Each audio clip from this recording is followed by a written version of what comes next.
ခင်ကဆိုဗီယက်နိုင်ငံဟောင်းဖြစ်ပြီးရေနံရင်းမြစ်ပေါ်များတဲ့အဇာဘိုင်ဂျန်ကိုဒရုန်းနဲ့ဆင်းပစ်လို့ပြီးအီရန်ကတိုက်ခိုက်ခဲ့ပါတယ်။အီရန်ရဲ့စူးစိုက်ဒရုန်းတစ်စင်းဟာနိုင်ငံတကာလေဆိပ်ထဲကိုတိုက်ရိုက်ကျသွားပြီးအရှေ့လယ်ပိုင်းစစ်ပွဲတွေကိုနောက်ထပ်တစ်နိုင်ငံကိုပါဆွဲသွင်းလိုက်တဲ့အခြေအနေဖြစ်လာပါတယ်။ဒရုန်းတစ်စင်းကလေဆိပ်တာမီနယ်အဆောက်အုံပေါ်ကျသွားပြီးနောက်တစ်စင်းကတော့ရှေးခါရဘတ်ကြီးရတဲ့ကကျောင်းအဆောက်အုံနီးမှာကျသွားတာပဲဖြစ်ပါတယ်။ဒီတိုက်ခိုက်မှုကြောင့်လေဆိပ်အဆောက်အုံပျက်စီးသွားပြီးအရက်သား2ဦးဒဏ်ရာရခဲ့တယ်လို့ထုတ်ပြန်ထားပါတယ်။ထွက်ပေါ်လာတဲ့ဗီဒီယိုမှာတော့အီရန်နယ်စပ်ကနေ6မိုင်လောက်ပဲဝေးတဲ့နာချီဘန် International Airport ကိုအဲ့ဒရုန်းတစ်စင်းကတိုက်ခိုက်သွားတဲ့အခိုက်အတန့်ကိုမြင်တွေ့ခဲ့ရပါတယ်။နောက်ထပ်ဒရုန်းတစ်စင်းကတော့မြို့ထဲကစာတင်ကျောင်းတစ်ကျောင်းကိုထိမှန်ဖို့အနည်းငယ်ပဲလွှဲချော်သွားခဲ့ပါတယ်။ဒီပြည့်ရဲ့ကြောင့်အဇာဘိုင်ဂျန်အစိုးရကလိုအပ်လျင်ပြန်လည်တုံ့ပြန်မှုအခွင့်အရေးတွေကိုထိန်းသိမ်းထားတယ်လို့ပြင်းပြင်းထန်ထန်သတိပေးထုတ်ပြန်ခဲ့ပါတယ်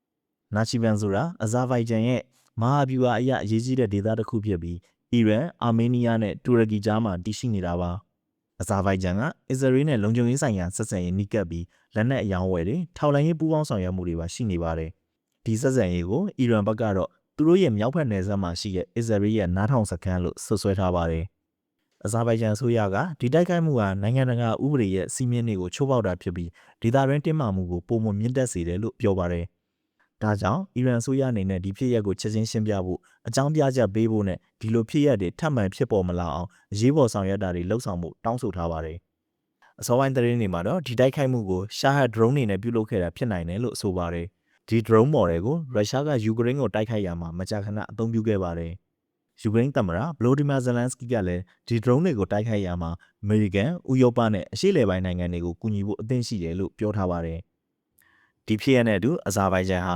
အီရန်ရဲ့တိုက်ခိုက်မှုကိုခံရတဲ့12နိုင်ငံမြောက်နိုင်ငံဖြစ်လာပြီးမွတ်စလင်နိုင်ငံတွေထဲမှာ10နိုင်ငံမြောက်လည်းဖြစ်လာပါတယ်။အထူးစိတ်ဝင်စားစရာကောင်းတာကတော့မနေ့ကပဲအဇာဘိုင်ဂျန်သမ္မတဟာဘကူးမြို့မှာရှိတဲ့အီရန်တန်ယုံကိုတွားရောက်ပြီးတည်ဆုံသွားတဲ့အီရန်အမြင့်ဆုံးခေါင်းဆောင်အာလီခါမယ်နီကိုဂုဏ်ပြုအလေးပြုခဲ့တာပဲဖြစ်ပါတယ်။စစ်ပွဲကပုံမကျေပြန့်လာပြီးအီရန်ကအမေရိကန်လေတပ်အခြေစိုက်စခန်းတွေလက်ခံထားတဲ့ပင်လယ်ကွေ့ဒေသနိုင်ငံတွေကိုတုံ့ပြန်တိုက်ခိုက်မှုတွေဇက်တိုက်လှုပ်ဆောင်နေတာပဲဖြစ်ပါတယ်။အစ္စရေးနဲ့လက်ဘနွန်တို့ကလည်းအပြန်အလှန်တိုက်ခိုက်မှုတွေဖြစ်ပွားနေပြီးအီရန်ရဲ့မဟာမိတ်ဟက်ဇ်ဘိုလာအဖွဲ့ကလည်းဒီစစ်ပွဲတွေကိုဝင်ရောက်လာပြီပဲဖြစ်ပါတယ်။